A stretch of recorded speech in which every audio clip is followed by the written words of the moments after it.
Hola, mi nombre es Gerson Sandoval. Bienvenidos a este centro de química para bachillerato. Sí es importante que ustedes puedan plantear sus preguntas concretas para que nosotros podamos ayudarles más asertivamente. Ok, empezando con la materia, vamos a hacer un breve repaso de todos los contenidos de química a la luz de las pruebas de bachillerato que ustedes tienen disponible en el sitio web. Ok, empezamos entonces. Primeramente que todo, analizamos el temario de bachillerato dado por la Dirección General de Calidad. En este caso, el temario consta de dos partes claras. ¿Ok? Primeramente, la parte de 10º año, que va de los objetivos del 1 al 17, la de 11º año, que va de los objetivos 18 al 26, entonces sí es importante que ustedes puedan chequearlo y puedan ahondar y los diferentes tópicos que nos habla el temario. ¿Okay?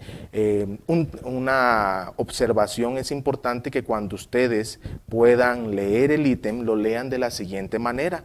Primero lean la parte de la pregunta que está marcada con el punto 1, después nos leemos la cuestión de acá, donde está la proposición, después las opciones que nos brindan y por último podemos seleccionar lo que se nos dice. De esta manera ustedes se garantizarán de que puedan tener la respuesta clara y no hacer una doble lectura del ítem. ¿Okay? Iniciamos con el objetivo 1, 2 y 3. El objetivo 1 nos habla del concepto de química, de las ramas de la química, de los usos que se le ha dado a la química. El objetivo 2 tiene que ver con clasificación de la materia, que es la parte de sustancias puras y mezclas. El objetivo 3 tiene que ver con elementos químicos, la clasificación en metales, en no metales y en metaloides, igualmente la parte de elementos esenciales y oligoelementos. Y es importante que ustedes posteriormente puedan ver cada uno de ellos más detalladamente. Pasemos al análisis de esta primera pregunta tomada de la prueba de bachillerato del 2017. Entonces, en este caso, leemos esta primera parte, después leemos desde el punto 2, después el enunciado como 3 y por último vamos a seleccionar la respuesta correcta. Entonces, dice que en un laboratorio clínico se analiza el siguiente caso. La intervención de los especialistas del laboratorio clínico es un claro ejemplo del área de estudio de la química denominada.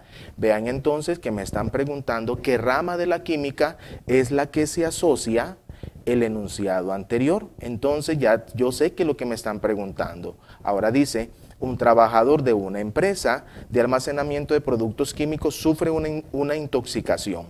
Se investiga si hubo una negligencia de parte de la empresa. Para confirmar la información y determinar el tipo de sustancia en el cuerpo del hombre, el equipo de científicos investiga muestras de cabello, uñas y orina. El laboratorio reporta que su cabello contiene 7.000 miligramos sobre kilogramos de arsénico, lo cual excede los límites permitidos. Al reconocer y cuantificar la sustancia, se le aplica dimercaprol rápidamente al paciente y se logra salvar su vida.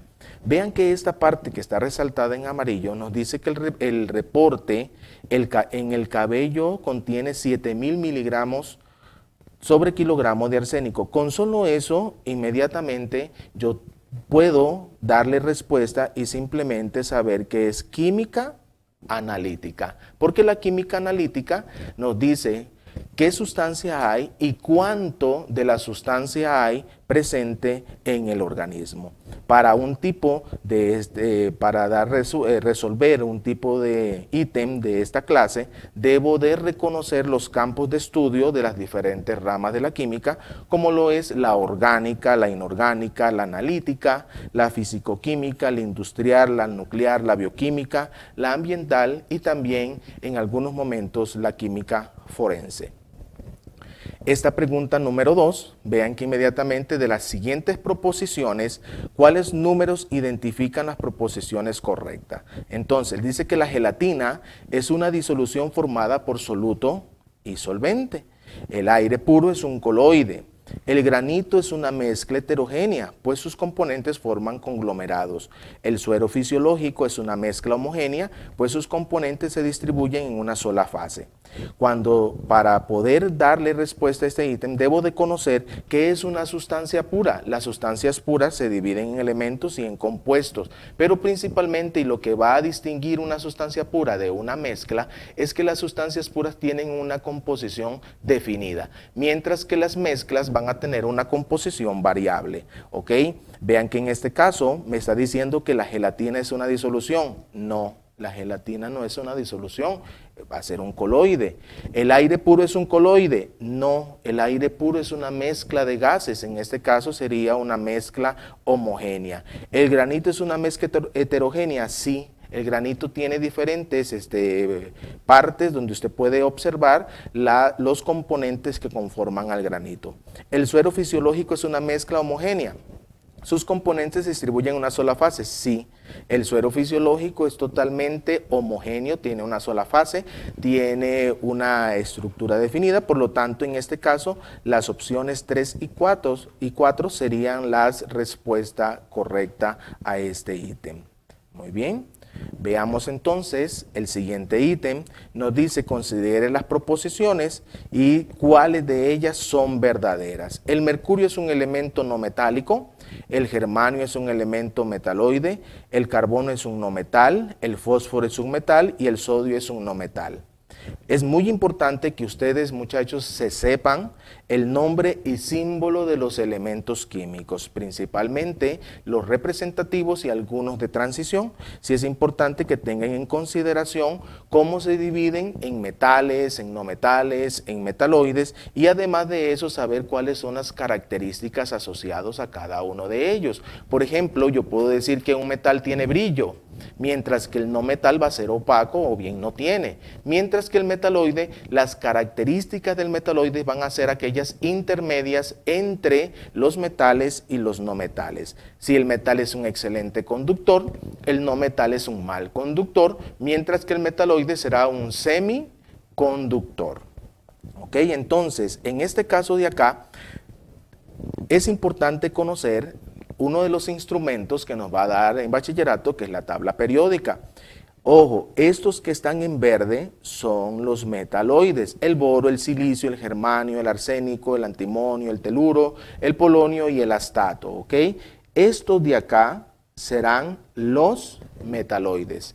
Siempre a lo que es la derecha de los metaloides están los no metales, incluyendo la familia de los gases nobles.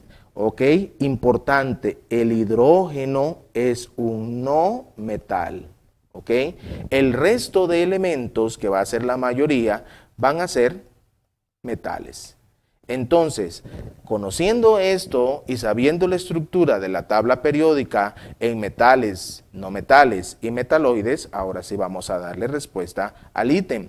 Dice que el mercurio es un elemento no metálico. Falso. El germanio es un metaloide. Correcto. El carbono es un no metal. Correcto. El fósforo es un metal. Falso. Y el sodio es un no metal. Falso. Entonces, la opción correcta sería la 2 y la 3. ¿Ok? Para los objetivos 4 y 5 son objetivos teórico-prácticos. En el objetivo 4 nos va a brindar la idea de lo que es toda la parte de atomicidad y los cálculos asociados al número atómico, pero también al número másico. ¿Okay? El objetivo 5 nos va a hablar de los diferentes modelos atómicos, que obviamente es la evolución histórica del concepto de átomo hasta nuestros tiempos, y es principalmente, esto es muy teórico y ustedes tienen que saber el aporte de los diferentes personajes a los modelos atómicos. ¿Okay? Vean esta parte que está acá. La tabla periódica nos va a brindar esta información. Nos brinda un número arriba que le vamos a denominar número atómico y lo vamos a representar con la letra Z. Mientras que hay un número aquí abajito que generalmente tiene decimales o bien puede estar redondeado, que es la masa atómica, y lo vamos a representar con la letra A mayúscula. ¿Qué tengo que tener claro con esto? Que Z representa, muy importante, cuántos protones tiene el elemento, pero también representa cuántos electrones tiene siempre y cuando el elemento esté en estado neutro. Entonces, la masa atómica, que es la suma de los protones y los neutrones, entonces en este caso me va a servir para calcular los neutrones, que simplemente sería A menos Z, o sea, el número de abajo menos el de arriba, ¿ok? Pero, muy importante, tienen que redondear la masa atómica, porque no podemos decir 2.5 neutrones, tiene que ser en números enteros. Ok, aquí esto, Z está arriba y A está abajo del símbolo. Sí es importante recordar lo siguiente, puede ser que nos muevan la ubicación de A y Z. Para reconocer A y Z, A siempre será mayor que Z, entonces no hay pérdida alguna. Entonces inmediatamente donde ustedes vean los diferentes números, siempre A será mayor que Z. Entonces para este ejemplo, por decirle así, para el hierro, ¿cuánto vale A? ¿Cuánto es su masa atómica? Podemos ponerlo redondeado de un solo y entonces yo puedo decir 56. Z vale 26. ¿Cuántos protones tiene? 26.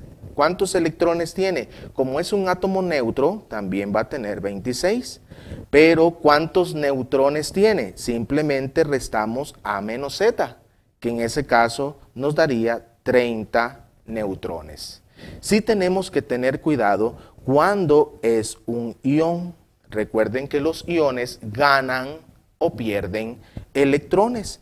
Entonces, en el ion tendríamos los cationes y tendríamos los aniones. Entonces, los cationes son signo positivo y los aniones van a ser negativos. ¿Por qué positivo? Porque pierden, muy importante, electrones. Y es negativo porque ganan electrones. Entonces, cuando yo tengo un ion, yo puedo poner ahora aquí más 3. Sí es importante decirle que ya no va a tener 26 electrones. La carga más 3 me está indicando que está perdiendo 3 electrones. Entonces ya no tiene 26, sino que va a tener 23 electrones. Igualmente, si la carga fuera negativa, tendrían ustedes que sumarle la cantidad de electrones que indica la carga. Muy bien, conociendo esto, ahora sí vamos inmediatamente a ver el ítem 8 de lo que es la prueba del 2017. Analice la información de la siguiente tabla. ¿Cuál de las siguientes opciones presenta correctamente la tabla anterior? Entonces, me están diciendo que tengo un elemento X que tiene una carga de más 3, 45 y 21.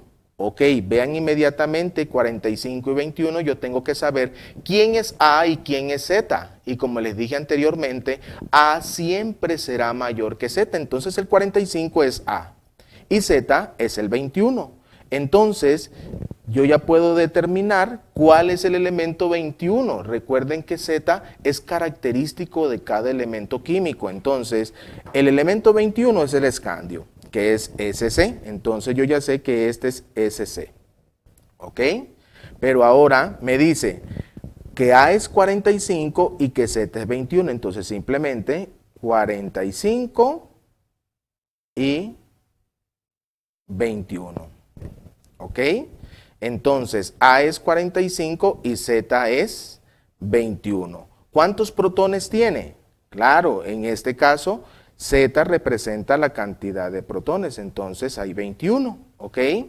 ¿Cuántos neutrones tiene? Recuerden que los neutrones es A menos Z. 45 menos 21, esto me va a dar 24. Y en este caso, la cantidad de electrones, ojo, vean que hay una carga y esa carga es de más 3. ¿Qué me indica la carga? Que pierde 3 electrones. Entonces, 21 menos 3 me da 18.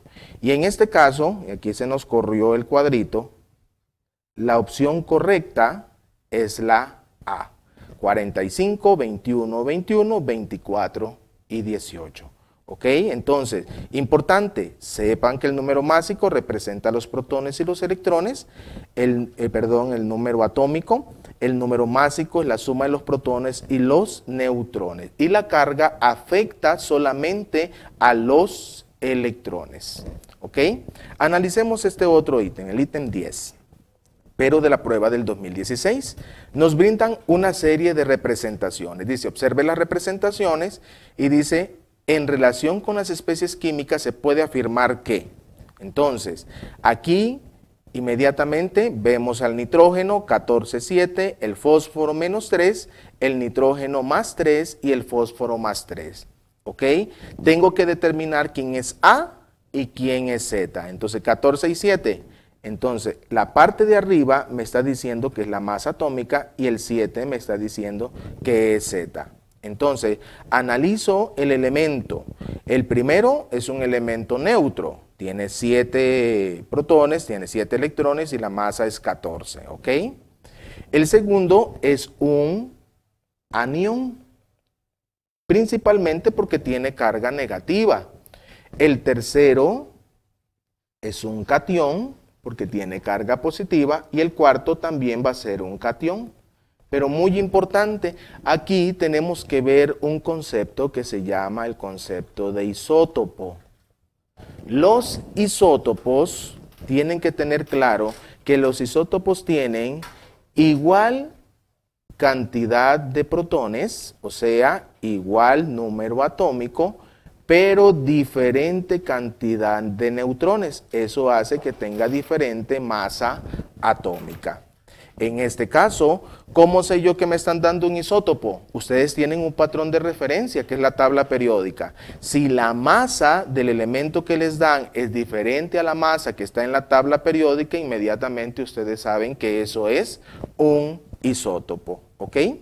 Conociendo esto, entonces ahora sí, dice que 2 es un anión y es isótopo de 4, que es un catión. Ok, vean acá, inmediatamente yo puedo decir, ok, tiene masas diferentes, 31 y 30. Pero además de eso, vean que tiene igual número atómico, que es 15 y 15. Entonces cumple con el requisito del isótopo. En este caso, el 2 y el 4 serían isótopos entre sí, nada más que 2 es un anión y el 4 es un catión. Tienen igual número atómico, pero diferente masa atómica. Entonces la opción correcta para este ítem es la A. Ni siquiera había que correr mucho porque ya nos da la parte de la opción ahí.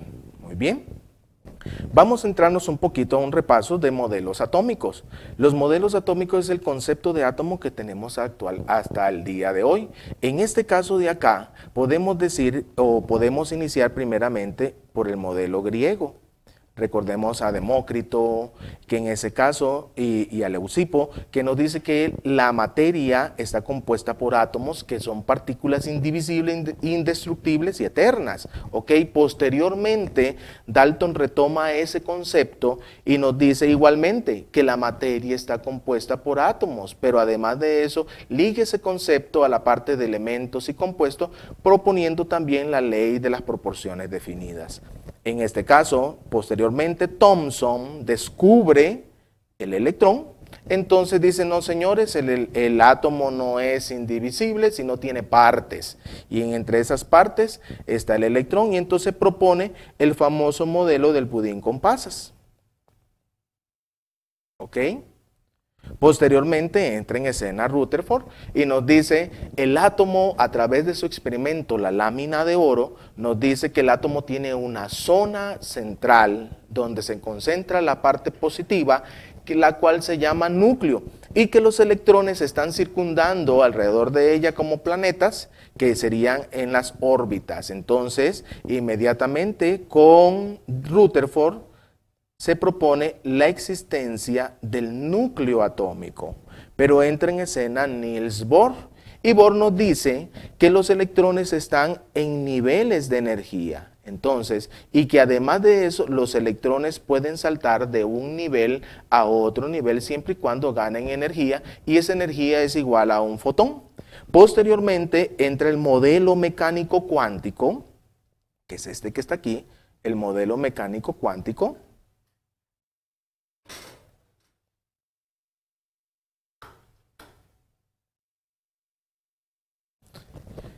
¿Qué es el aporte de tres personajes? Está Erwin Schrödinger, está Heisenberg y también está de Broglie. ¿Ok? Muy importante el aporte de cada uno de estos personajes.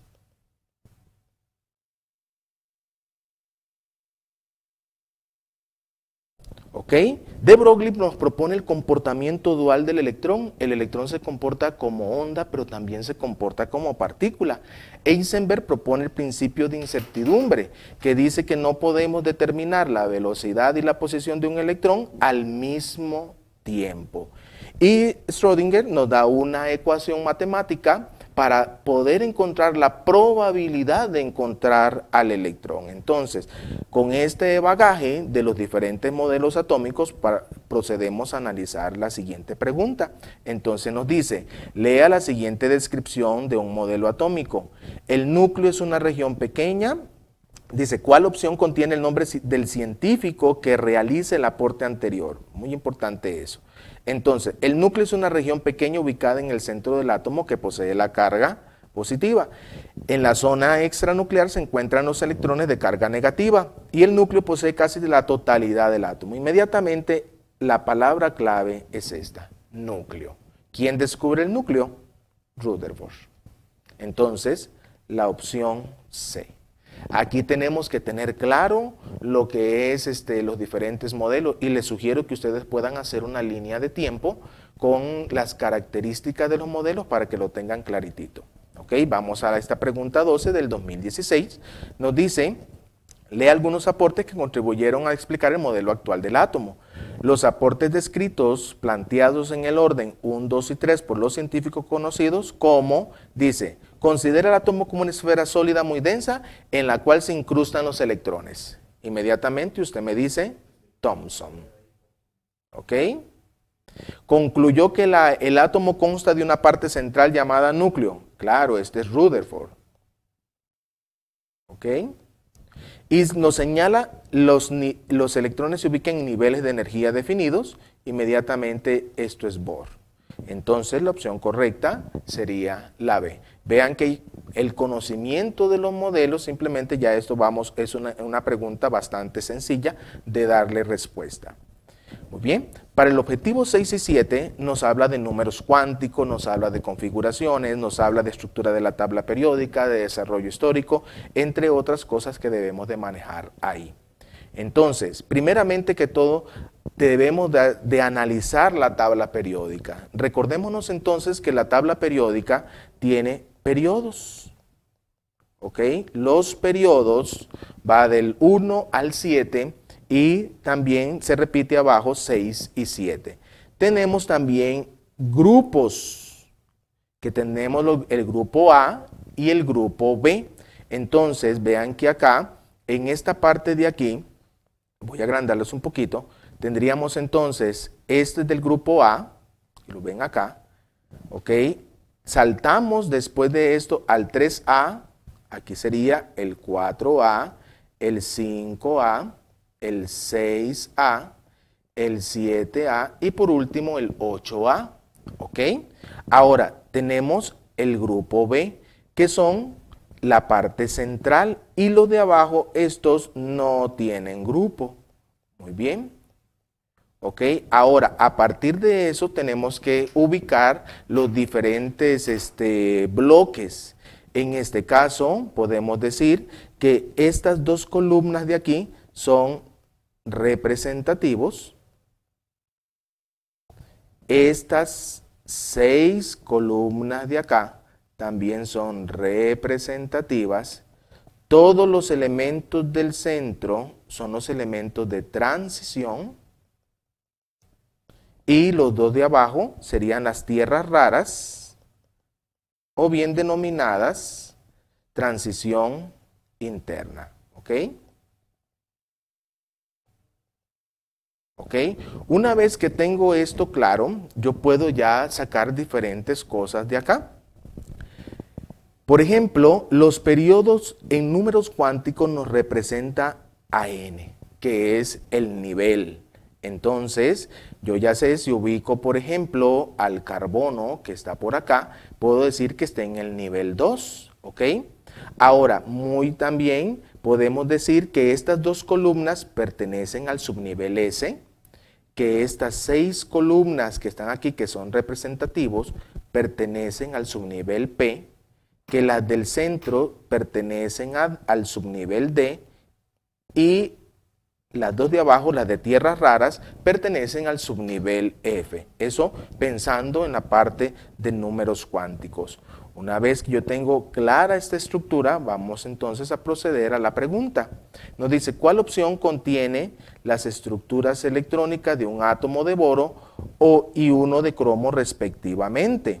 Ojo, muy importante, en configuraciones electrónicas tienen que aprender a manejar la pirámide de Aufbau.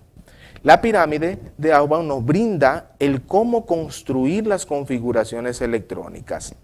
Entonces, veamos un momentito esta imagen que está acá, que nos brinda el cómo está ubicada, de acuerdo para configuraciones electrónicas, la tabla periódica. Entonces, como les señalé anteriormente, aquí está el subnivel S, aquí está el subnivel P, el subnivel D y el subnivel F. Si yo quiero hacer, por ejemplo, la configuración electrónica para el cloro, que está aquí señalado en este círculo, entonces el cloro es 17, tengo que iniciar desde 1S y terminar en 3P. Entonces inicio, vamos a hacerla, sería 1S2, porque S son dos columnas. Después de 1S2 sigue 2S, 2S2, vean que estoy siguiendo esta estructura que está acá, ok, ya voy por aquí, ahora vamos a 2P, como P está lleno, entonces 2P6, ya tengo P, ahora voy por 3S, 3S2, muy bien, y ahora llego hasta 3P.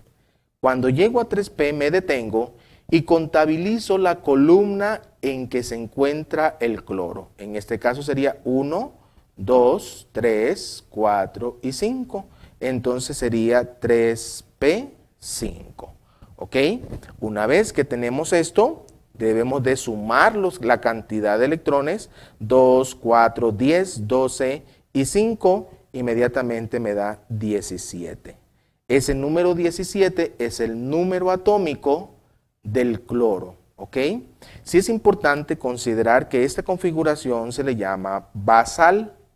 Ahora yo puedo hacer la configuración de tronco electrónico para lo que es el cloro también. La configuración de tronco electrónico considero el gas noble anterior al elemento. O sea, si el cloro está en el nivel 3, uso el gas noble del nivel 2, en este caso el neón. Entonces coloco neón 10 y simplemente me estoy ahorrando estos 10 acá y coloco esto que se le llama tronco electrónico, por eso sería 3S2, 3P5.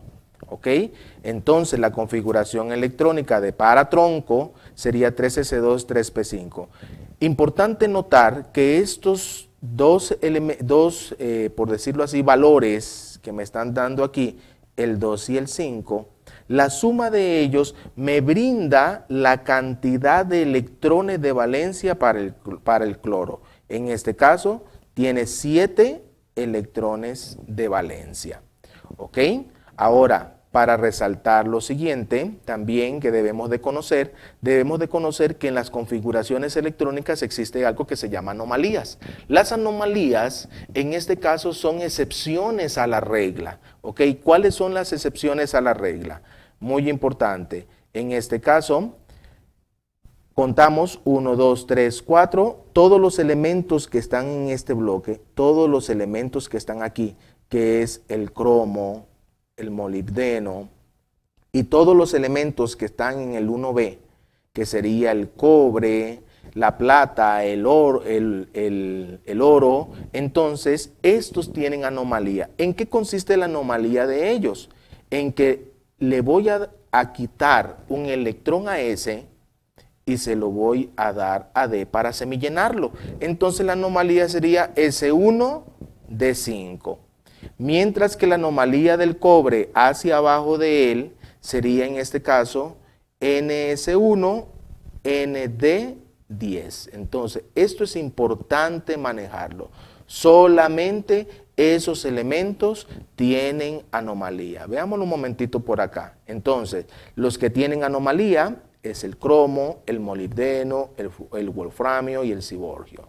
Mientras esta anomalía sería NS1ND5. Y la anomalía del cobre, de la plata, del oro y del roentgenio sería NS1ND10. ¿Ok? Sí es importante tener en consideración eso. Ahora sí, veamos la pregunta otra vez. Dice, ¿cuáles son las configuraciones electrónicas del boro y el cromo? Recordémonos que el boro es B y que el cromo es R. Entonces, el boro está acá. Entonces sería, para el boro, sería 1S2, 2S2, 2P1. En este caso, la opción B nos brinda esa opción. Y el cromo, recordémonos que el cromo, como les había dicho acá, el cromo es una anomalía. Y la anomalía del cromo es S1D5. Y vean que en este caso, 4S1, 3D5. Entonces la opción correcta sería la B. Muy bien. Ahora aquí viene esta otra pregunta que dice, analice las configuraciones y cuántos electrones de valencia poseen los elementos representados anteriormente. Recordémonos que los electrones de valencia en el tronco electrónico pertenecen a S y a P. O sea, simplemente sumar. Entonces yo puedo decir que el neón, en este caso, tiene 4 electrones de valencia. Perdón, el elemento representado aquí, 4 electrones. Aquí yo tengo 2 y 4, 6 electrones de valencia. Y 2 y 5, en este caso 7 electrones de valencia. ¿Ok? Entonces la opción correcta que complementa el enunciado sería la B. 4, 6 y 7. Ok, una manera sencilla de ver los electrones de valencia es por familias. ¿Ok? La familia 1A, vamos a borrar un momentito para que ustedes tengan una mayor perspectiva. Esto que está aquí. Ok. Lo puedan ver ahí. Entonces, la familia de los alcalinos tiene un electrón de valencia. Los alcalinoterrios tienen 2 electrones de valencia. Los terrios tienen 3 electrones de valencia. Los carbonoides, 4 electrones. Los nitrogenoides, 5 electrones. Los calcógenos, 6 electrones de valencia, los halógenos, 7 electrones de valencia, y los gases nobles tienen 8 electrones de valencia, excepto el helio, que tiene 2 electrones de valencia. Entonces, si aquí es 1A, entonces ustedes cuentan 1A, 2A, 3A, 4A, 5A, 6A, 7A, 8A. Vean entonces que el grupo nos brinda también la cantidad de electrones de valencia para esos elementos. Muy bien. Veamos esta pregunta, la 20. Nos habla un poquito, dice, lea la siguiente información relacionada con algunas propiedades periódicas de los elementos X y Y. En relación con la información dada, ¿cuáles afirmaciones son correctas? Entonces, vamos a ver las afirmaciones. Nos dice que el radio para X... El radio atómico es 0,99 angstrom, la afinidad electrónica 3,61 electrovoltios y la electronegatividad es de 3. Para Y, el radio es 0,66, la afinidad electrónica 1,47 y la electronegatividad 3,5. Ok, Para poder darle respuesta a esto debemos de conocer nosotros las diferentes propiedades periódicas. Las propiedades periódicas, recuerde en este sentido, son el radio atómico, el radio iónico, la afinidad electrónica, lo que es la energía de ionización y también la electronegatividad. Necesito saber qué significa cada una de ellas. El radio atómico tiene que ver con el tamaño. La afinidad electrónica tiene que ver con el ganar electrones para un elemento químico. La energía de ionización tiene que ver con arrancar electrones de valencia para formar obviamente cationes. Y la electronegatividad tiene que ver con el compartir o la capacidad que tiene un elemento para compartir sus electrones de valencia y formar entonces el enlace químico. ¿Ok? Entonces me dice, analizando esto, recordémonos que entre más grande en este sentido, podemos hablar que entre más grande sea el radio atómico, es más fácil arrancar un electrón. Entre más grande sea la afinidad electrónica, es más fácil también ganar electrón. Entonces tendríamos que ver acá. Dice que ambos elementos presentan gran tendencia a perder electrones. ¿Ok? Entonces no, esto no es falso porque tengo una electronegatividad de 3,61, perdón, una afinidad electrónica. ¿Ok? La afinidad electrónica es la capacidad de ganar electrones. Entre mayor sea la afinidad, más fácil es ganar un electrón. Entonces X va a tender a ganar electrones que Y. ¿Ok? Ahora, el elemento X presenta una mayor carga nuclear, por ello su radio atómico es mayor. No necesariamente. Dice que el AC, el elemento X, desprende mayor energía cuando gana en estado gaseoso un electrón. Ahí sí, principalmente por la energía de afinidad electrónica. Entonces, la respuesta correcta para este ítem es la C. Muy bien. Para los objetivos 8, 9, 10, 11 y 12, es un macro tema, nada más que está subdividido. Y nos habla de los diferentes tipos de enlaces químicos. En 10º año se ven 3 tipos: el enlace iónico, el enlace covalente y el enlace metálico. El enlace iónico, para reconocerlo, muchachos, es importante que ustedes puedan ver metal más no metal. Entonces, cuando yo tengo un metal más un no metal, por ejemplo, yo les digo sodio más cloro, inmediatamente usted me dice, esto es iónico. ¿Ok? El enlace covalente es no metal más no metal. ¿Ok? Entonces, por ejemplo, H, hidrógeno más cloro, entonces usted me dice, esto es covalente, porque el hidrógeno y el cloro son no metales. Y el enlace metálico sería metal más metal. Entonces, por ejemplo, ¿cómo se mantienen unidos los átomos en un alambre de cobre o en una cuchara? Entonces, eso se explica a través del enlace metálico como tal. Otra característica de los enlaces es que el enlace iónico, la diferencia de electronegatividad va a ser mayor a 1,7. Mientras que el enlace covalente, cuando es no polar, de 0 a 0,5 y polar de 0,5 a 1,7. El metal simplemente no tiene las diferencias de electronegatividad. Entonces ya podemos ver las diferentes características de los enlaces simplemente viendo la naturaleza de los mismos. ¿Ok? Entonces analicemos la siguiente pregunta. Dice, considere las fórmulas de los siguientes compuestos. Por ejemplo, y nos dice, analice las siguientes afirmaciones respecto a los tipos de enlace. Vean lo que me están preguntando. Me están diciendo los tipos de enlace presentes en cada uno de los compuestos. Ok, analicemos la número 1, fósforo e hidrógeno. No metal más no metal. Entonces, eso es covalente. Estroncio y oxígeno, metal más no metal. Esto es iónico. Ok, carbono y cloro. ¿Qué sería en este caso? Vamos a ver acá. 2 no metales, entonces esto es covalente. ¿Ok? Y el carbono y el azufre, en este caso también va a ser covalente.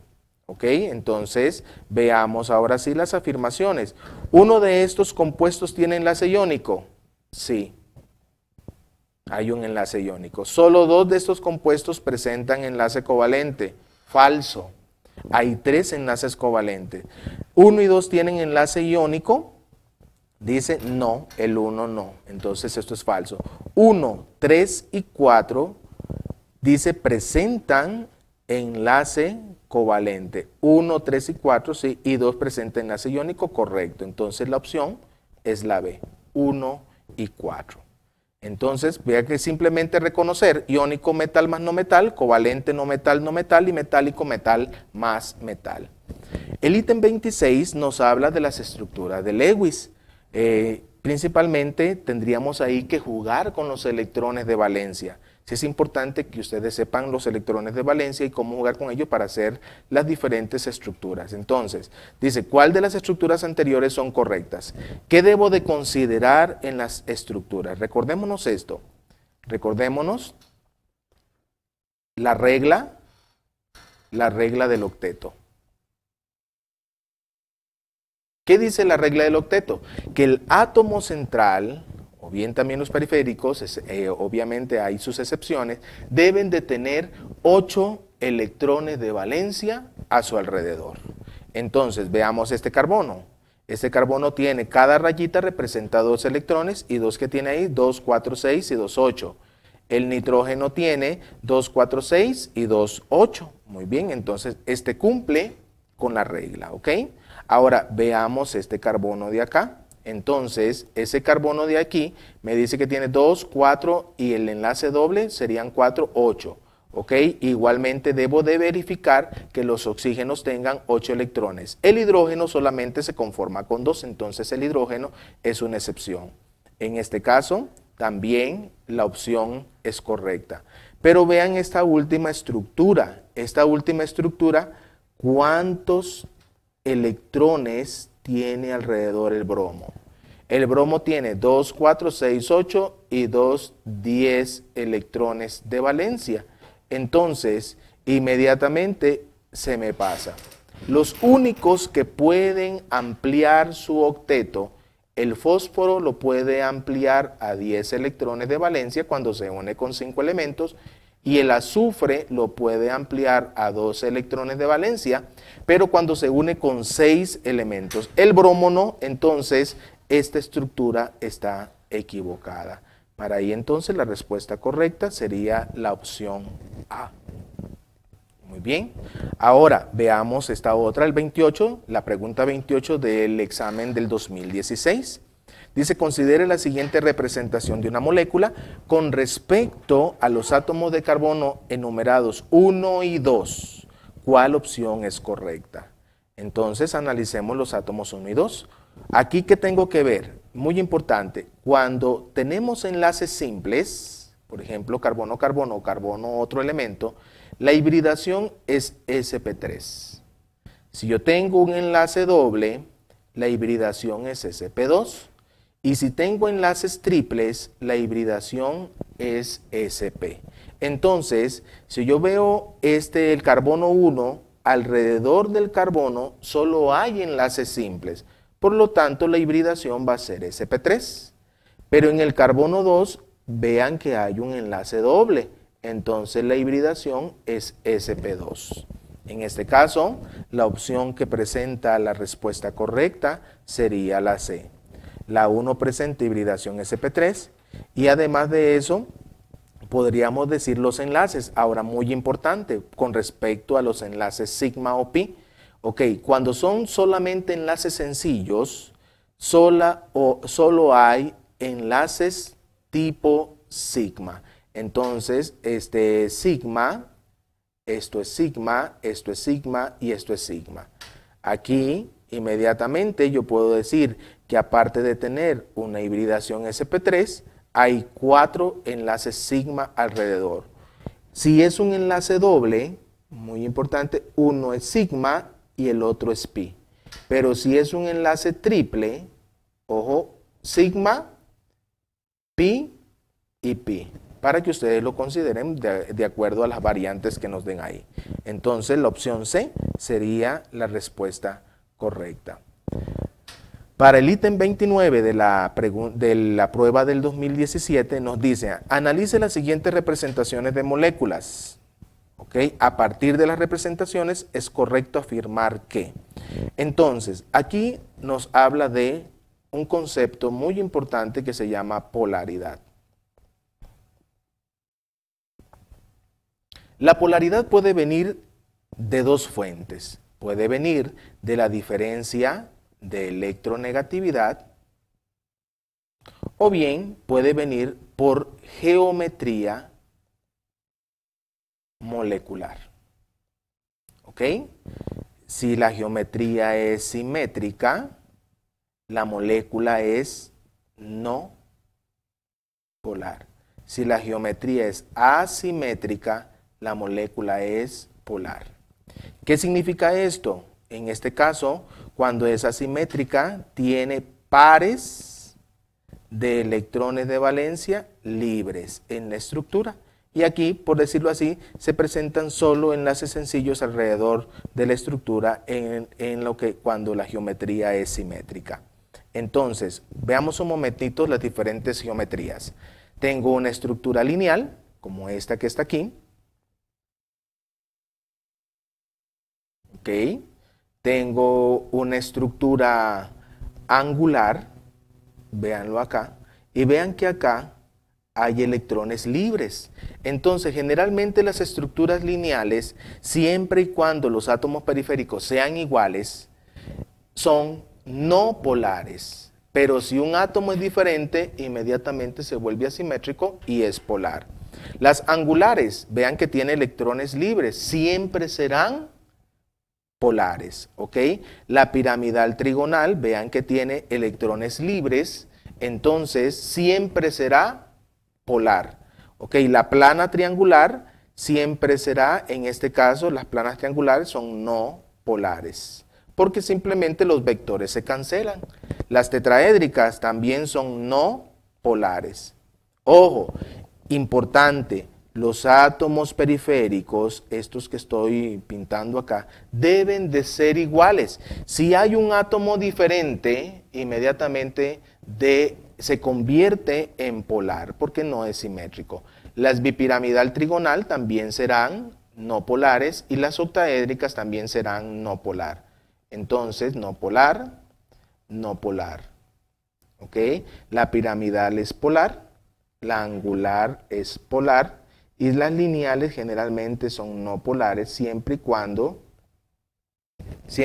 los átomos sean iguales. Entonces, por ejemplo, si yo tengo CCl4, esto inmediatamente átomo central y 4 periféricos, esto es una geometría tetraédrica. En este caso, esta molécula sería no polar. Pero si yo tengo carbono, 3 cloros y un flúor, vean que igualmente son 4 elementos alrededor, pero al tener el flúor diferente, inmediatamente esta molécula es polar, aunque tenga una geometría también tetraédrica. ¿Ok? Considerando esto de geometría, devolvámonos al ítem. Entonces nos dice, veamos las representaciones. 1, vean que acá tiene electrones libres. Al tener electrones libres, inmediatamente usted me dice, esto es polar. ¿Ok? Vean la linealidad de la estructura 2. ¿Ok? Es lineal, es una geometría lineal. Entonces, tengo carbono-carbono y tengo cloro-cloro. Como todos los átomos son iguales, esto es no polar. Y vean la otra estructura, que en este caso sería el agua, que tiene pares de electrones libres. Al tener pares de electrones libres, usted dice que esto es polar. Entonces, 2 es una molécula no polar y 1 y 3 son moléculas polares, siendo la respuesta correcta la opción D. ¿Ok? Hay otra parte dentro de lo que son los enlaces que habla de las fuerzas intermoleculares. Aquí yo tengo que tener claro qué significa cada fuerza intermolecular y obviamente las características de cada una de ellas. En este caso vamos entonces un poquito a ver las fuerzas intermoleculares, a repasarlas. En este caso yo tendría lo que son el dipolo,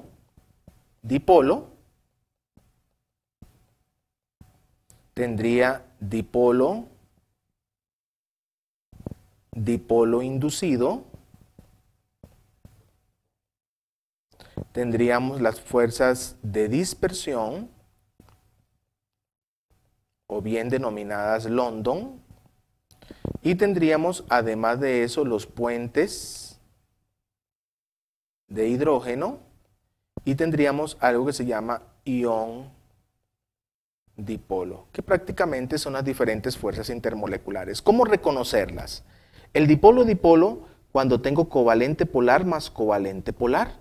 Entonces, si yo tengo una sustancia covalente polar y otra sustancia covalente polar, la interacción entre ellas va a ser una interacción dipolo-dipolo. El dipolo inducido sería covalente polar más covalente no polar. Entonces, el polar induce la carga en la que no tiene. En este caso, se convierte en el dipolo inducido. Las de dispersión o de London, cuando tengo covalente no polar más covalente no polar. ¿Ok? Los puentes de hidrógeno, muy importante, H-FON. En este caso, el hidrógeno interacciona con el flúor, con el oxígeno o con el nitrógeno de otra molécula. El hidrógeno de una molécula interacciona con el flúor, el oxígeno o el nitrógeno de otra molécula. Y el ion dipolo, principalmente cuando yo tengo un enlace iónico más covalente polar. Por ejemplo, en este caso de ion dipolo, yo podría mencionar el NaCl más H2O. Cuando disolvemos sal en agua, inmediatamente la interacción que se da en ambas sustancias es una interacción ion dipolo. Entonces, ahora sí, conociendo esta breve repaso sobre fuerzas intermoleculares, veamos la pregunta. Considera la siguiente representación. ¿Cuál es el nombre del tipo de fuerza intermolecular que presentan las moléculas representadas? Entonces, no hay que ir muy lejos. Vean inmediatamente esta interacción que está aquí. HO y HN. Entonces, ¿cuál es la interacción HO-HN? Inmediatamente decimos son puentes de hidrógeno, siendo la B la opción correcta. Ahí lo que tienen que ver ustedes cómo es la interacción que se les presenta, qué características tienen y entonces discriminar en los diferentes tipos de fuerzas intermoleculares. Muy bien, es importante, chicos, que ustedes pregunten para poderles ayudar y podemos solventar sus dudas. La pregunta 33 de la prueba del 2017 nos dice, lea las siguientes características. De las características anteriores identificadas con números, ¿cuáles corresponden a materiales que presentan enlace metálico? Ojo, vean entonces que me están preguntando por el enlace metálico. Ahora sí, ya tengo claro que me preguntan, vamos a los enunciados. Conduce la electricidad en disolución acuosa o fundidos. Pueden formar aleaciones, es decir, disoluciones sólidas para lograr mayor dureza y pueden conducir el calor por la movilidad que presentan sus electrones. Ok, repasando un poquito el enlace metálico, recordémonos que el enlace metálico, los metales pierden electrones y forman una malla de cationes y en medio de esa malla de cationes están los electrones de valencia libres. Por eso, a lo que es el enlace metálico se le denomina la teoría del mar de electrones y es la que explica las diferentes características de los metales como el brillo, como la conducción eléctrica, como la conducción térmica, entre otros. Entonces, en este caso, ¿conduce la electricidad en disolución acuosa? No, esta no puede ser, porque dice acuoso fundida, los metales nunca se van a disolver, ¿ok? En agua o en cuestiones de ese tipo. Ahora, ¿pueden formar aleaciones con solamente esto?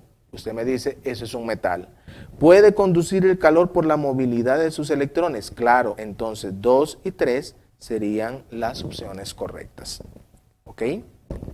Llegamos al objetivo 13 y 14. Vean que en la parte anterior, todo lo de enlace químico, prácticamente ya lo hemos venido abordando de una manera rápida. Ahora, el objetivo 13 y 14 nos habla de lo que es la parte de clasificación de los compuestos químicos. Y aquí entra en escena la parte de nomenclatura de compuestos inorgánicos. Entonces, yo tengo que saber cómo se clasifican los elementos y cómo le doy nombre a los diferentes elementos químicos. Muy bien, veamos la pregunta 34 del 2017. Nos dice, observe la siguiente ecuación química. Las fórmulas de los compuestos químicos enumerados en el orden 1, 2 y 3 como óxido, entonces inmediatamente hay que reconocer. El número 1, en este caso el CO2, es un óxido, pero en este caso es un óxido no metálico. Es un óxido no metálico. El KOH, este grupo funcional OH, siempre lo van a tener los hidróxidos, o bien denominados bases. ¿Ok? Ahora, vean esta parte que está acá. Tengo metal más un radical compuesto oxigenado. Esto es una sal específicamente ternaria. Entonces, en este caso, el 1 es un óxido no metálico, el 2 es un hidróxido y el 3 es una sal ternaria, ¿ok? Siendo la opción correcta la B, ¿ok? ¿Qué es importante acá, chicos? Ustedes tienen que aprenderse de memoria el nombre de símbolos, la parte de lo que son los radicales oxigenados, o bien oxianiones, tienen que sabérselos de memoria para poderle dar respuesta a las siguientes preguntas que tienen que ver con la parte de nomenclatura. Entonces, si por ejemplo, metal más oxígeno, usted me dice que eso es un óxido metálico. No metal más oxígeno es un óxido no metálico, ¿ok? Entonces, metal más hidrógeno, entonces usted me dice, ¿esto es un qué? Un hidruro. Metal más OH, esto es un hidróxido. Metal más un no metal, esto es una sal. Entonces, son pequeñas cosas que tienen que saber para poder reconocer o dar respuesta a un ítem como este. Veamos el siguiente. Considere los siguientes nombres de 3 compuestos químicos. ¿Cuál opción contiene las fórmulas correctas en el orden respectivo de los compuestos? Nitrito de calcio, óxido de cadmio, ácido permangánico. Ok, como les dije, para darle respuesta debo de conocer nombre y símbolo, pero además del nombre y símbolo, las valencias de los diferentes elementos químicos. Además de ello, debo de intercambiar. Recordémonos que una fórmula química, yo tengo A y tengo B, pero A tiene una valencia positiva y B tiene una valencia negativa.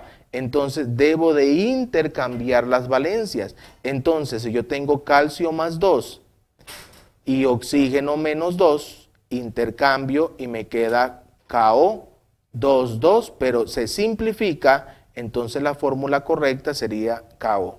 Ahora, en este caso, esto se llama óxido de calcio.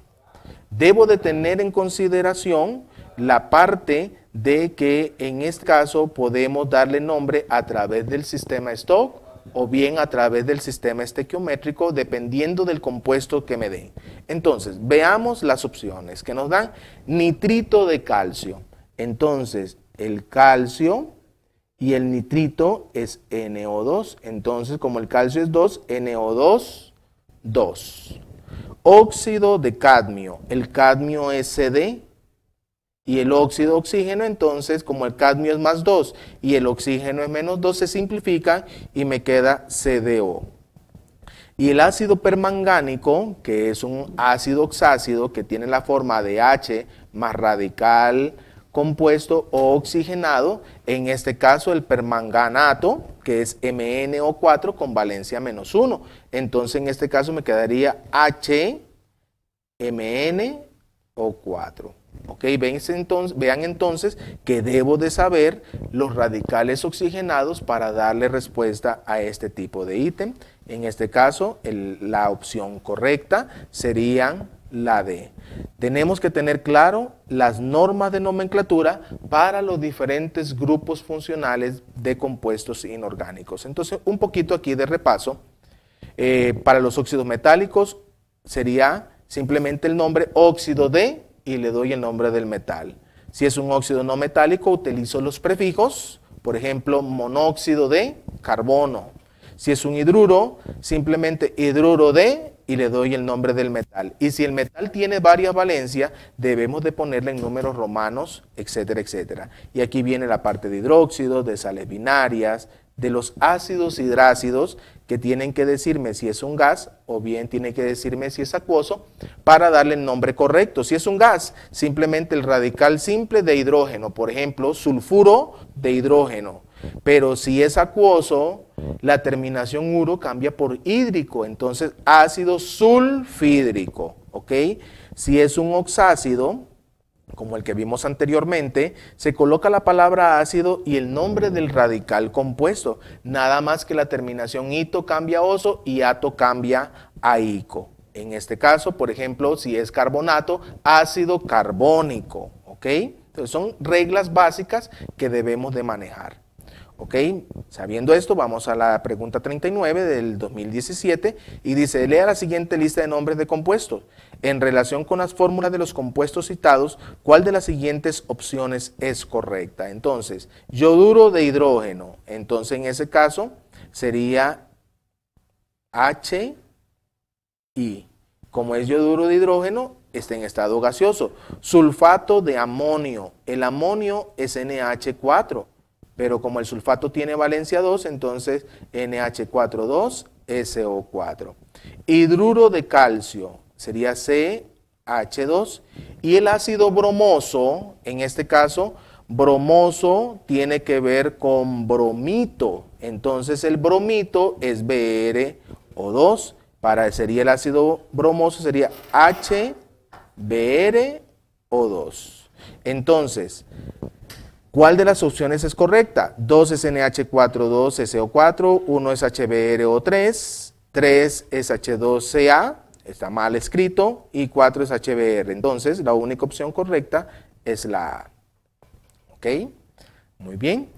Para la nomenclatura, simplemente reconocer óxido metálico, metal más oxígeno, óxido no metálico, no metal más oxígeno, entre otros, que prácticamente ya los vimos. Los hidruros, los hidróxidos, los ácidos hidrácidos, las sales binarias o ternarias, los oxácidos y los compuestos covalentes. Por ejemplo, yo tengo CCl4, inmediatamente le voy a dar, como son dos no metales, uso el sistema estequiométrico y yo digo tetra, porque es 4, tetracloruro de carbono.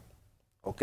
Un tip importante, para las fórmulas químicas, siempre primero es el catión y después es el anión e intercambio las valencias. Para el nombre, siempre primero se menciona la parte negativa, o sea, el anión,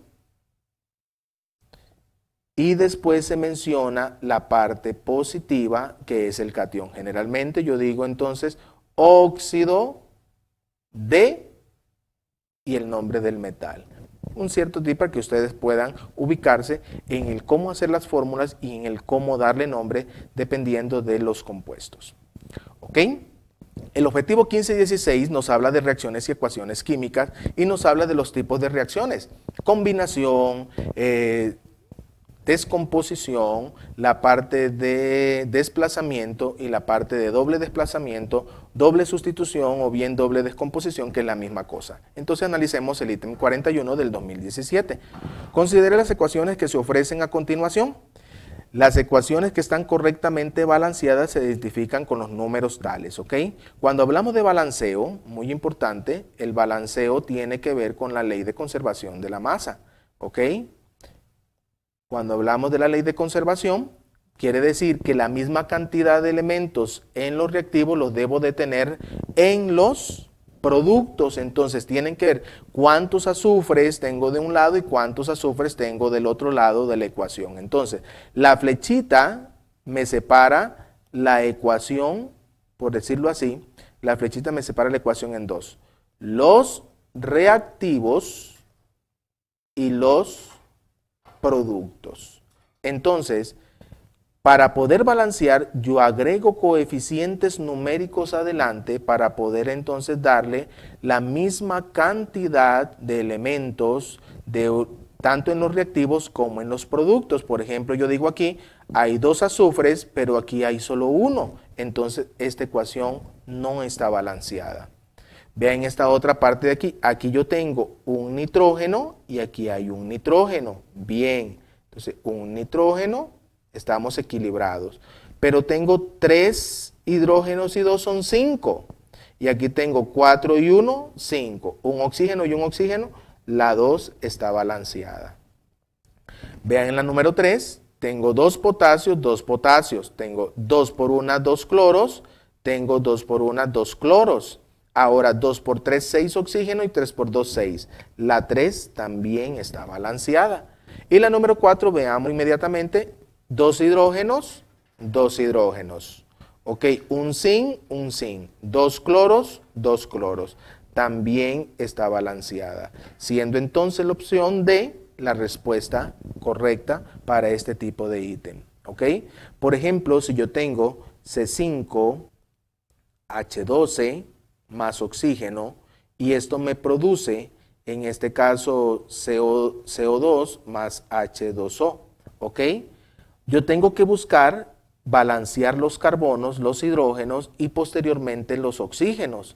En ese orden, puesto que el oxígeno se repite 2 veces, tanto en el dióxido de carbono como en el agua. Dejemos siempre al final esto. Entonces utilizamos los coeficientes numéricos. Tengo 5 carbonos, entonces le pongo un 5 aquí. 5 por 1, tengo 5 carbonos y ahora ya tengo 5 carbonos. Balanceo los carbonos. Ahora tengo 12 hidrógenos y aquí tengo 2, entonces un número multiplicado por 2 que de 12 es 6. Entonces ya tengo 12 hidrógenos y del otro lado también tengo 12 hidrógenos, balanceo la ecuación, ¿ok? Ahora, de este lado tengo 5 por 2, 10 oxígenos, más 6 oxígenos, tengo 16 oxígenos. Entonces, ¿qué número multiplicado por 2 me da 16? Entonces tengo que poner un 8 acá. Inmediatamente, ya con esos coeficientes numéricos, estoy balanceando la ecuación. Muy bien. La pregunta 43 nos dice, observe las siguientes ecuaciones. Se puede proponer que las ecuaciones representan reacciones de. Ok, vamos con tipos de reacciones. Cuando hablamos de los tipos de reacciones, tendríamos las reacciones de combinación. Simplemente A más B me produce un nuevo compuesto C. Las reacciones de descomposición,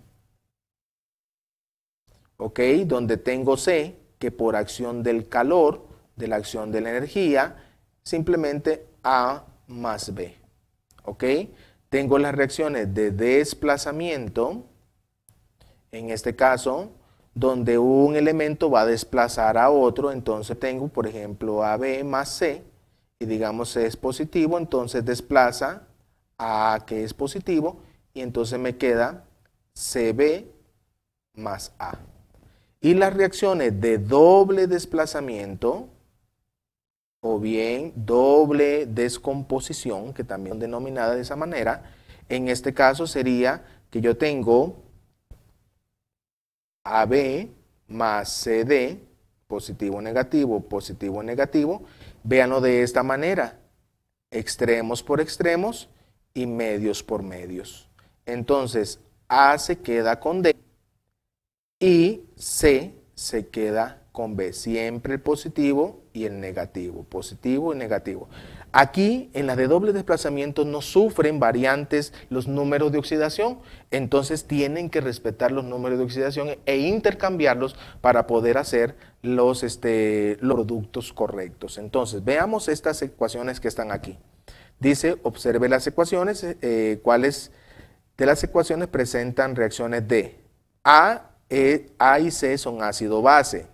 Entonces, en este caso, A y C ácido-base, no, vean que A es un óxido metálico, no es un ácido. Recordémonos que los ácidos tienen hidrógeno al frente y las bases tienen OH, ¿ok? Entonces, solo C es ácido-base, ¿ok? Entonces, esta proposición 1 está errónea.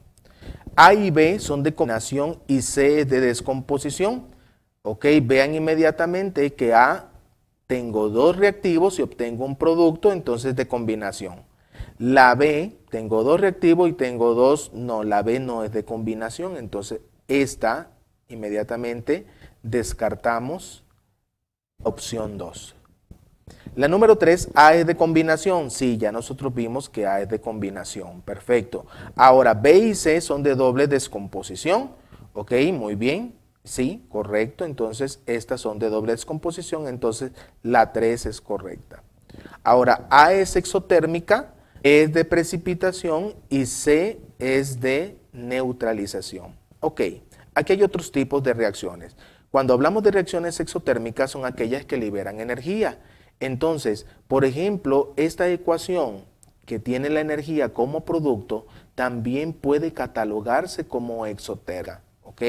Las reacciones de precipitación ustedes tienen que ver que en los productos exista un sólido, en este caso el carbonato de bario es sólido, entonces este es un precipitado. Puede aparecer una S o puede aparecerles una flecha hacia abajo indicando que es el precipitado. Entonces B es de precipitación, aunque también es de doble descomposición. Ahora C en este caso es de neutralización porque tengo un hidróxido y tengo un ácido. Entonces, como producto obtengo una sal, tengo agua. Entonces, la 4 también es correcta, siendo la opción D la respuesta correcta. Muy bien. La 45 del 2017 nos dice considere las siguientes ecuaciones químicas. Entonces, aquí tengo cuáles son los productos que completan las ecuaciones según el orden 1 y 2. Ok, entonces tengo KF y tengo H2SO4. Esa es una reacción de doble desplazamiento. El calcio se queda con el sulfato y el hidrógeno se queda con el flúor. Ya tenemos HF, entonces nos falta la del calcio y el sulfato. Aquí entonces sería CaSO4. Ahora, recordemos que el calcio es más 2 y el sulfato es menos 2, entonces se simplifican y me queda CaSO4. Muy bien, ahora igualmente la segunda es una de doble desplazamiento, entonces el calcio se queda con el cloro y el hidrógeno se queda con el carbonato. Vean que ya me dan la opción del cloruro de calcio. Entonces yo tengo que proponer el ácido carbónico, en este caso sería H2CO3. Ahora, ¿por qué H2CO3? Que el hidrógeno siempre es más 1 y el carbonato es menos 2. Intercambio valencias y me queda H2CO3. Entonces, siendo la C la opción correcta. ¿Ok? Vean entonces, chicos, que tienen que reforzar lo que es la parte de nomenclatura, tienen que saber los radicales oxigenados para poder comprender a cabalidad estos tipos de ítem. Muy bien, el objetivo 17 tiene que ver con estequiometría. La estequiometría es principalmente pasar de gramos a moles y de moles a moléculas dependiendo de la sustancia que nos dan, usando también las reacciones químicas y la relación entre ellos. Un esquemita que les puede ayudar mucho es este que está acá. Entonces yo voy de gramos de la sustancia a moles de la sustancia A. Cuando paso de gramos a moles, utilizo la masa molar. ¿Y qué masa molar? Por ejemplo, si yo tengo H2O, yo sé que el hidrógeno, la masa del hidrógeno es 1 y la masa del oxígeno es 16. ¿Dónde están esos números? Son en la masa atómica de los elementos químicos que obviamente están en la tabla periódica. Entonces, pero él multiplica por la cantidad de átomos que hay, entonces por 2 y por 1. En este caso tendría 2 más 16, la masa molar del agua, del H2O, sería de 18 gramos sobre mol. Entonces, cuando yo paso de gramos a moles, utilizo la masa molar. Y cuando paso de moles a partículas, que pueden ser átomos o moléculas, voy a utilizar el número de Avogadro. Tengo que saberme el número de Avogadro. 6,022 por 10 a la 23, que es un número bastante grande. ¿Ok? Ahora, por ejemplo, analicemos esta parte que está aquí. Voy a pasar de 1 gramo de agua, lo voy a pasar a moléculas de agua. ¿Ok? Entonces, voy de gramos a moles y de moles voy a pasar a moléculas. Entonces, veamos qué tengo que hacer para proponer el factor de conversión. Entonces, primero pasamos de gramos a... Ven aquí, entonces, en 1 gramo de agua, ¿qué obtengo? Entonces, propongo el factor de conversión. En 1 mol, estos 18 que están aquí, ¿qué me dice? Que en 1 mol de agua hay 18 gramos de agua. Entonces, inmediatamente vean que cancelo gramos con gramos y me quedan moles de agua. Ahora ya tengo los moles. Inmediatamente propongo otro factor de conversión para pasar a moléculas. En 1 mol, siempre es importante saber esto, que en 1 mol hay 6,022 por 10 a la 23 moléculas. Entonces, en 1 mol, vea que cancelo moles con moles, hay 0,022 por 10 a la 23 moléculas, inmediatamente multiplico esto por lo de arriba y lo divido entre 10 y la respuesta sería 3,35 por 10 a la 22 moléculas de H2O. ¿Ok? Ahora, yo puedo interaccionar entre una sustancia A y una sustancia B, pero para interaccionar entre eso debe tener en consideración la ecuación. Y la ecuación debe de estar balanceada. Si la ecuación no está balanceada, inmediatamente los cálculos estequiométricos que vaya a hacer, voy a incurrir en un error. Muy bien. Conociendo esto, vamos a ver la pregunta 47, que es en la prueba de bachillerato del 2017. Dice, para desaturar un fregadero se utilizan 2,37 por 10 a la 2 gramos de NaOH. ¿A cuántos moles de compuesto equivale esa cantidad? Fácil. Esta pregunta está muy sencilla. Pasamos de gramos de NaOH a moles. Entonces, viendo el esquemita, lo que me está solicitando en este caso es pasar de aquí a acá. Entonces, solamente utilizo la masa molar del compuesto o solamente un factor de conversión. Entonces, 2,37 por 10 a la 2 gramos los paso a moles. Entonces yo tengo que saber la masa molar del NaOH.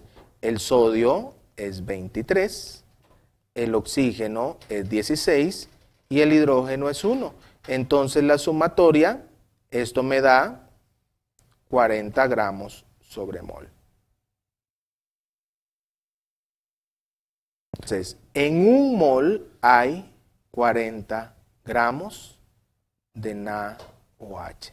Entonces se cancelan los gramos y ya tengo moles. Si ustedes hacen eso, inmediatamente la opción C sería la respuesta correcta. Y vean que es un factor sencillo, ¿ok? Factor de conversión sencillo. Ahora veamos la pregunta 48.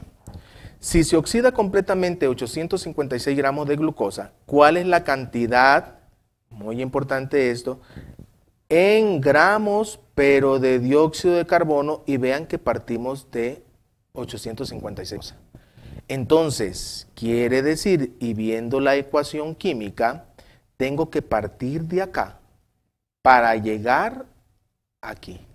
Entonces, de acuerdo al esquemita que vimos anteriormente, ahora voy de gramos a moles, paso por la...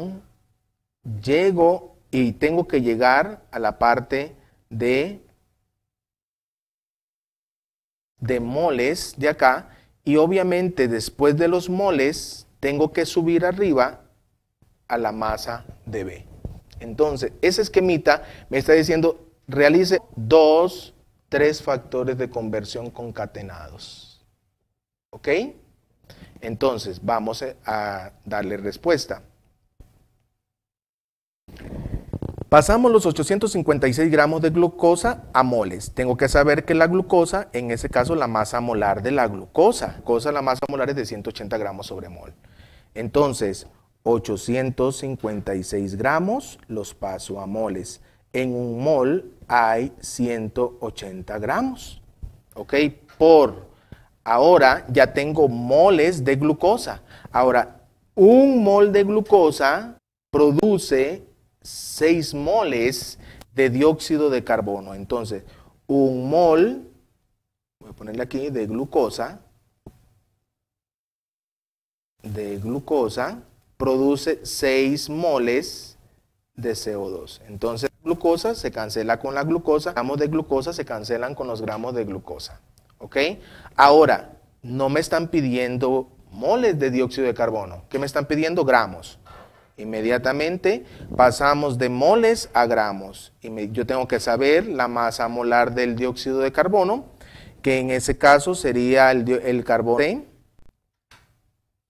más, y son 2 oxígenos, serían 1632. En este caso serían 44 gramos sobre mol. Entonces, en un mol de dióxido de carbono hay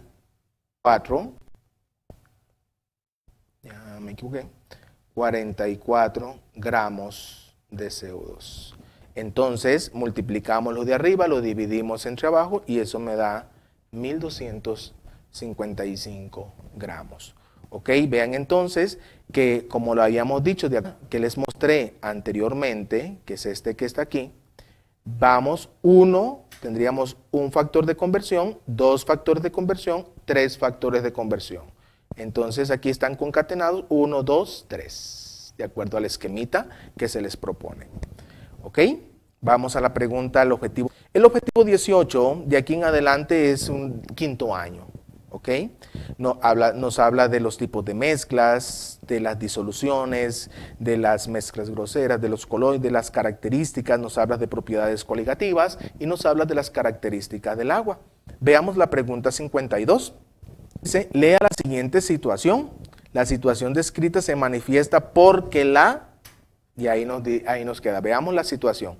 Durante una clase, la profesora de química pone a sus estudiantes a analizar la siguiente experiencia. Coloca una disolución acuosa de una sal en un recipiente, suavemente homogénea, y presenta una sola fase. Aquí están palabras claves. Homogénea y tienen una sola fase. Nadie sabe cuál es la sal disuelta ni cómo preparó dicha disolución. No obstante, ante una disminución brusca de temperatura, de manera espontánea, observan que la disolución empezó a precipitar los cristales, los cuales se depositaron en el fondo del recipiente.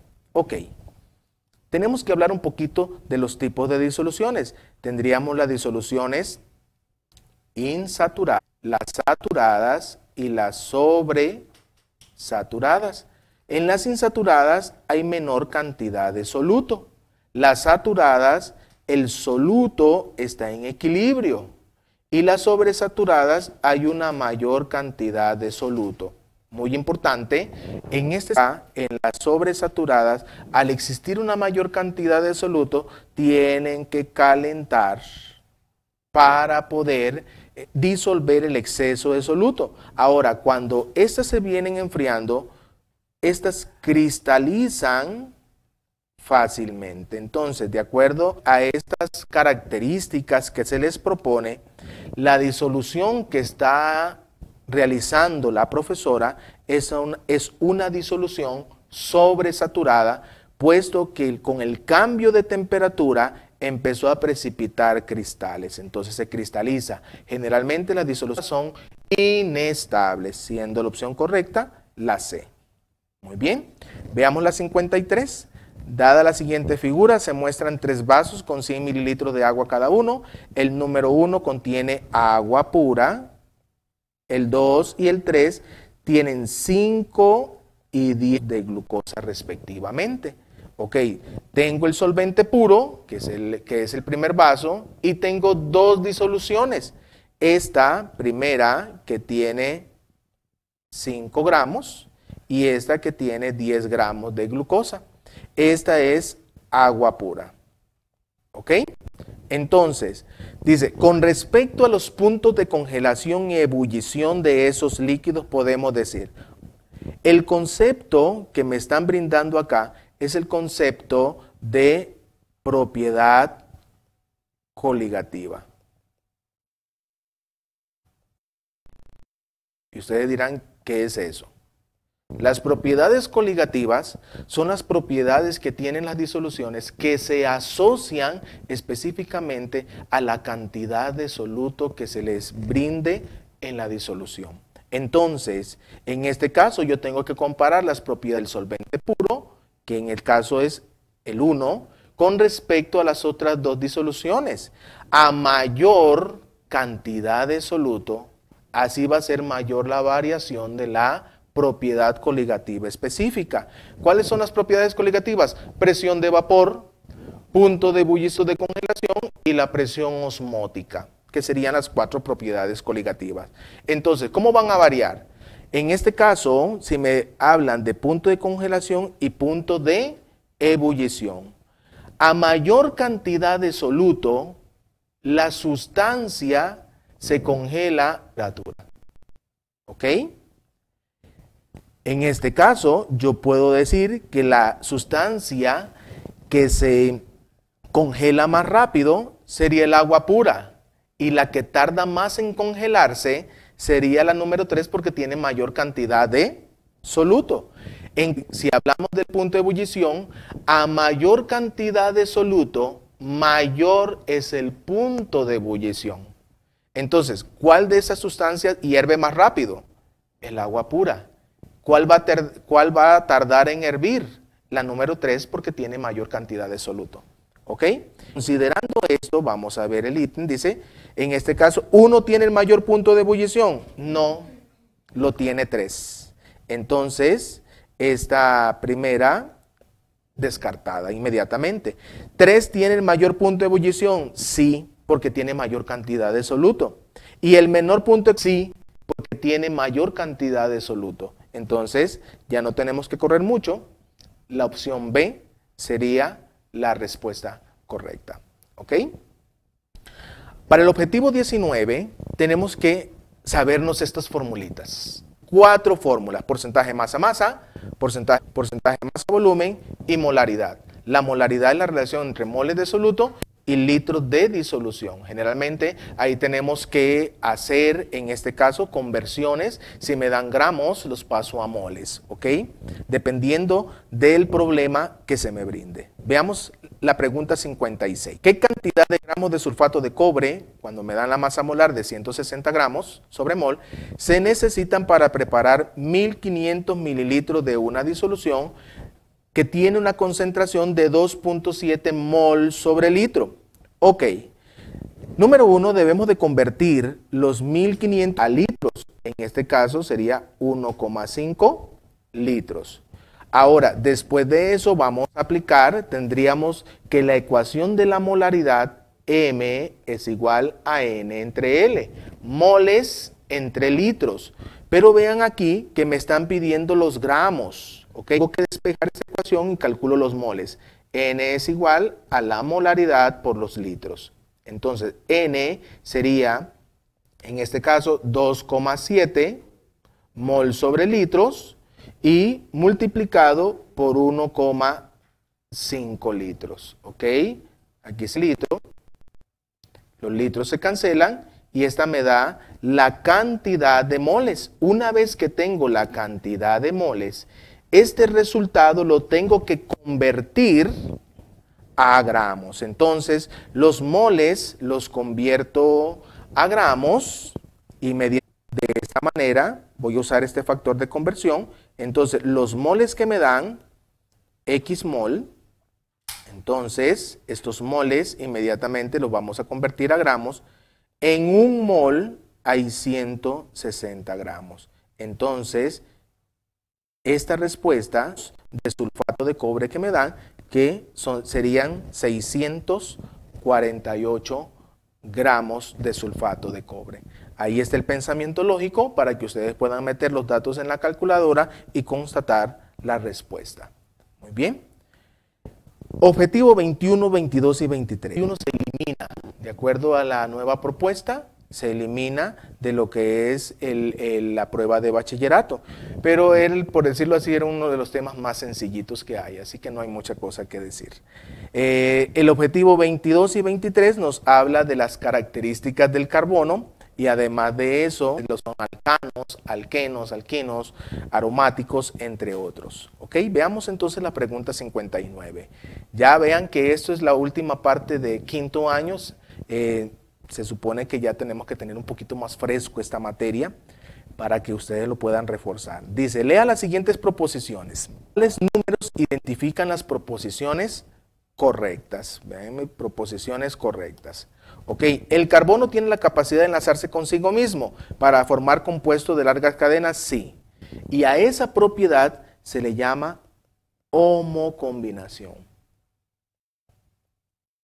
Átomo de carbono. La baja electronegatividad que presenta el átomo de carbono le impide combinarse fácilmente con elementos muy diferentes. Esto es falso. El carbono tiene una alta tasa para poder, en este caso, unirse con otros elementos también de la tabla. Tiene 4 electrones de valencia, así forma 4 enlaces covalentes. C, el carbono se encuentra en la familia de los carbonoides y toda la familia tiene 4 electrones. Entonces yo puedo decir que el carbono tiene 1, 2, 3, 4 electrones de valencia y por lo tanto puede formar 4 enlaces con otros elementos o bien consigo mismo. Ahora, los suborbitales S y forman orbitales equivalentes. Sí, a esta característica se le llama hibridación. Entonces, tenemos la homocombinación, la hibridación, la tetravalencia, que es esto que está acá, tetravalencia.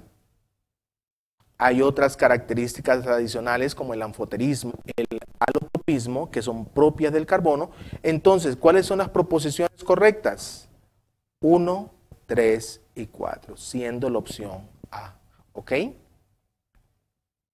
Ahora, veamos la gama de compuestos orgánicos. Tendríamos los hidrocarburos, que son carbono-carbono. En los alifáticos no tienen olor, los aromáticos tienen olor. La característica importante de los aromáticos es que tienen de base al benceno, que es esto que está aquí. ¿Ok? Que en forma abreviada, cuando vean ustedes una estructura de anillo, dicen eso es un aroma. Los alcanos solamente tienen enlaces simples. Los alquenos, o sea, enlace simple carbono-carbono. Los alquenos tienen enlaces dobles carbono-carbono. Los alquinos tienen triples carbono-carbono. Entonces, esa es la particularidad. Alcanos enlaces sencillos, alquenos enlaces dobles y alquinos enlaces triples. Pueden ser cíclicos, claro. Por ejemplo, esto que está acá, que es un ciclohexano. Alcano cíclico. Pueden ser un alqueno cíclico, simplemente le agrego un doble enlace. Entonces ya tengo un alqueno cíclico. O puede ser un alquino cíclico que simplemente le pongo un triple enlace y ya tengo un alquino. Entonces, ahí serían los cíclicos. Acíclicos quiere decir pueden ser lineales, lineal, donde cada arista corresponde a un átomo de carbono. ¿Ok? Ahí tengo uno lineal, puede ser un alqueno, simplemente le pongo un doble enlace. O puede ser un alquino y le pongo un triple. ¿Ok? Ahora pueden ser ramificados, claro. Entonces, esto que está aquí sería simplemente ahí tengo que saber varias cositas. ¿Cuáles son las ramificaciones más comunes? Metil, etil, propil, butil, pentil, el isobutil, el secbutil, que serían las diferentes variantes de las ramificaciones que debemos de manejar. Bien, conociendo estas, vamos a la pregunta 61 del 2017. Observe las siguientes representaciones de compuestos químicos. Los compuestos químicos identificados 1, 2, 3 y 4 se clasifican respectivamente. Ok, vean inmediatamente la primera opción. Hay un enlace triple, es un alquino. Alquino lineal. Vean el que sigue. Inmediatamente ustedes pueden ver carbono, carbono, carbono. Todos tienen enlaces sencillos. Al tener enlaces sencillos, esto es un alcano. El que sigue, vean que es cíclico. Entonces, esto es un alcano cíclico o bien denominado, en otras palabras, cicloalcano. Vean inmediatamente a... Vamos a ver si le ponemos otro color. Nos da la forma cíclica. Vean el número 4, hay presencias de dobles enlaces. Al haber presencia de dobles enlaces, esto es un alqueno. ¿Ok?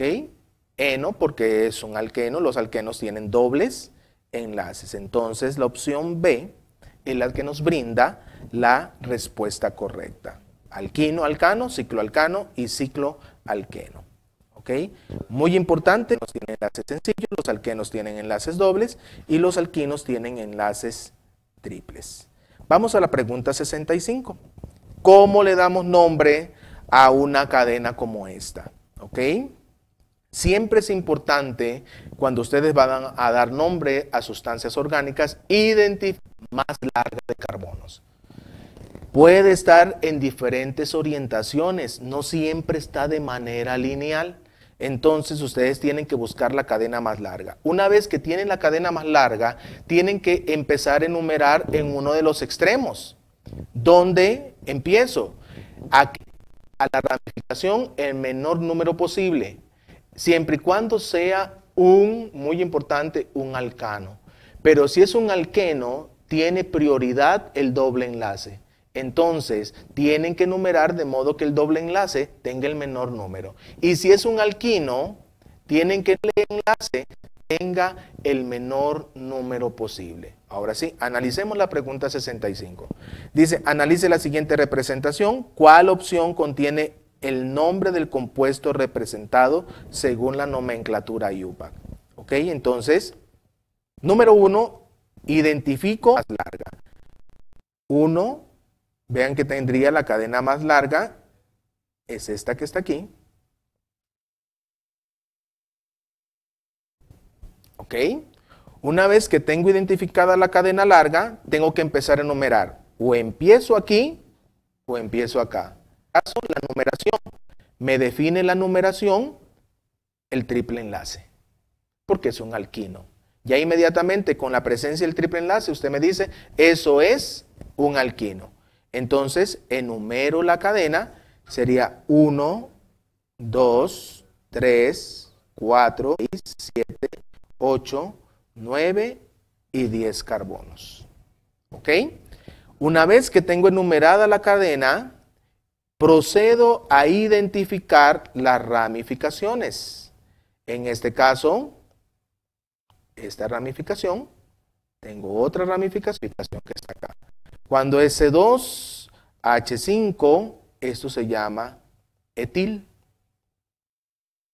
Y el CH3 es un metil. Para darle nombre, primero procedemos a ubicar las ramificaciones. En orden debo de mencionar el carbono al cual están unidos esa ramificación. Entonces, en este caso, vean que es el carbono 7, entonces yo digo 7,7 dietil, di porque son dos etiles, yo no voy a etil, sino 7,7 dietil, ¿ok? Ahora, ¿quién está en el 9? Guión 9, guión metil, ¿ok? Pero hay la presencia de un triple enlace. ¿En dónde está el triple enlace? En el carbono 1. Entonces, guión 1, cedo a mencionar la cadena principal. Y la cadena principal son 10, entonces es un deca. Ahora, como es un triple, es un alquino, tiene que terminar en ino. Entonces yo digo 1 decino. ¿Ok? Dec, porque son 10 carbonino, porque es un alquino. En este caso, vean que la opción 7, perdón, la opción B sería la respuesta correcta. 7,7 dietil, 9 metil, 1 decino. ¿Ok? El objetivo 24-25 de compuestos aromáticos nos habla de grupos funcionales y el objetivo 26 que nos hablaba de sustancias de interés biológico, carbohidratos, lípidos y proteínas, también se eliminó. ¿Ok? Entonces, para que lo tengan en consideración. Vamos al análisis de los grupos funcionales. ¿Ok? ¿Cuáles son los grupos funcionales? Cetonas, alcoholes, éteres, ácidos carboxílicos, ésteres, aminas, amidas y nitrilos. Por ejemplo, yo puedo decir que un aldehído simplemente tendría la forma, un alcohol, empecemos con los alcoholes, que son más sencillos. El alcohol H.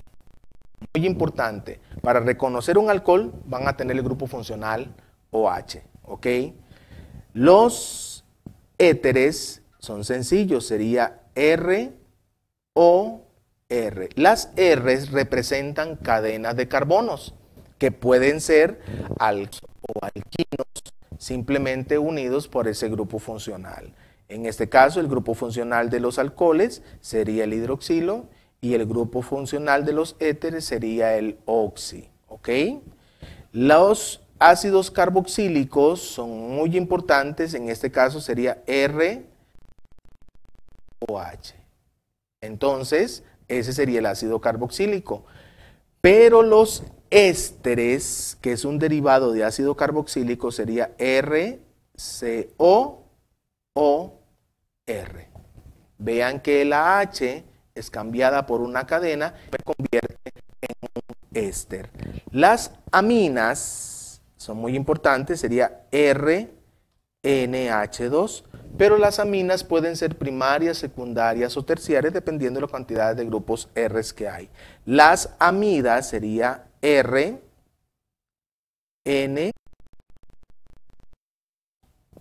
RCO, NH2.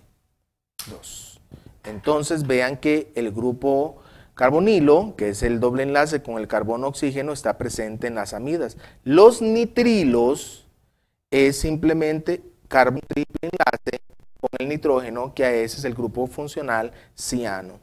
Están otros grupos funcionales, que es el tiol, que es RSH, vean que tiene azufre, los tioles tienen bastante olor. Bien, los aldehídos, recordémonos entonces que tienen la forma R, en este caso que sería la ramificación, carbono doble enlace oxígeno y H, ¿ok? Y las cetonas, que serían R, carbono doble enlace oxígeno, pero tienen otro grupo R. Entonces, estos son los grupos funcionales que ustedes tienen que manejar para ir preparados para bachillerato.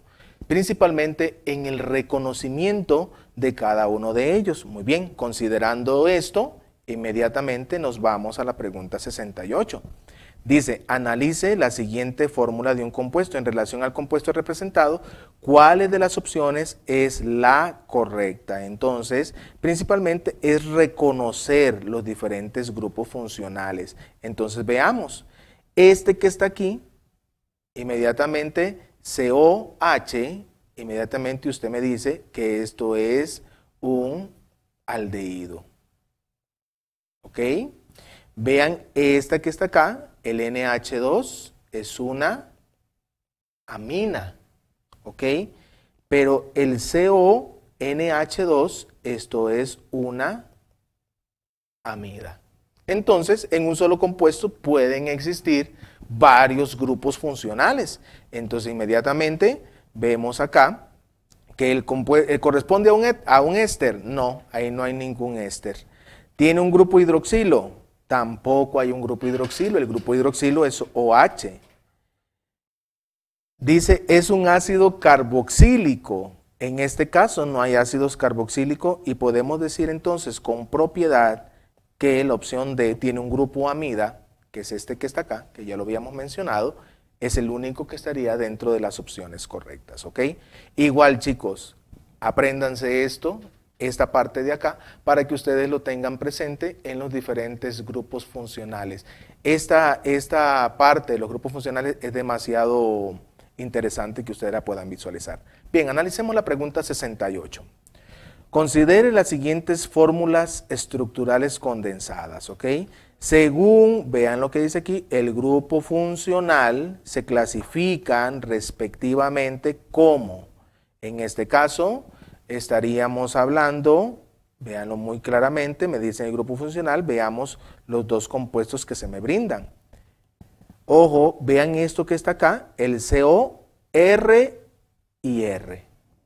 Entonces, inmediatamente, esto es una ¿qué? Esto es una cetona. Y si ustedes ven este otro, el COHR, esto es un ácido carboxílico. Entonces, la opción correcta sería la opción D. Igual, como les dije anteriormente, si manejamos esto que está aquí, para reconocimiento, entonces nos va a ayudar muchísimo en las diferentes preguntas ligadas a este tipo de ítem. Muy bien, hemos llegado al final del repaso de química. Espero haberles contribuido a su formación y haberles ayudado en esta parte del examen. Para mí ha sido un placer compartir con cada uno de ustedes. Sí es importante que planteen sus preguntas concretas para nosotros poderles ayudar. ¿Ok? Muchas gracias, chicos. Que tengan un bonito día.